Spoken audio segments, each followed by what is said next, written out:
যাত্রাপথে বড় ভোগান্তি না হলেও বাসে বাড়তি ভাড়া আদায়ের অভিযোগ রাজধানী ফেরত মানুষের।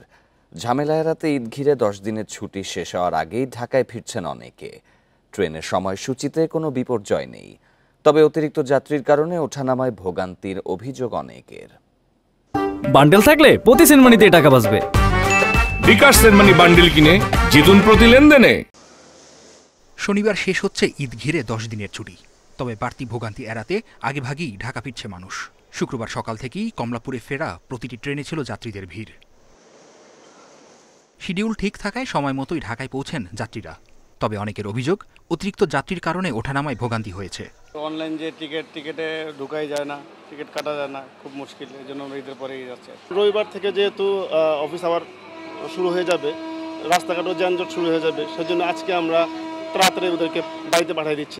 রেল কর্মকর্তা জানান, গেল বুধবার উত্তরবঙ্গের কয়েকটি ট্রেনে শিডিউলে ঝামেলা হয়েছে, তবে বৃহস্পতিবার থেকে সব ট্রেনই সময় মতো ছেড়েছে।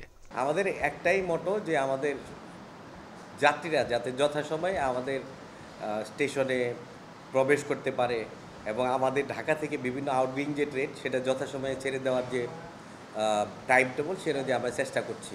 এদিকে বাসেও ফিরছেন বিপুল মানুষ। সায়েদাবাদ টার্মিনালে বেলা বাড়ার সাথে ফিরতি যাত্রী সংখ্যাও বাড়ে।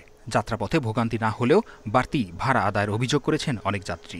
9টার দিকে বের হয়েছি, গাড়ির টিকিট পেয়েছি 12টার দিকে, আর টিকিটের যা মূল্য তার থেকে প্রায় 250-300 টাকা বাড়তি করে নিচ্ছে। না, ওইরকম কোনো প্রবলেম হয় নাই। টোল প্লাজা মোটামুটি ফাঁকা পাইছি, কোথাও ওরকম জ্যামজট পাই নাই। 400 টাকা ভাড়া, সে জায়গায় 700 টাকা চাচ্ছে, 800 চাচ্ছে, আর রাস্তায় প্রচুর জ্যাম, অস্থির অবস্থা। রাজধানীতে ফেরা মানুষের যানজটের ভোগান্তি এড়াতে বেশ কিছু পদক্ষেপ নেওয়া হয়েছে বলে জানিয়েছে ডিএমপির ট্রাফিক বিভাগ। এই ফিরতি যাত্রা সুগম করার জন্য আমরা ডিএমপি ট্রাফিক পর্যাপ্ত সংখ্যক অফিসার ফোর্স মোতায়েন করেছি।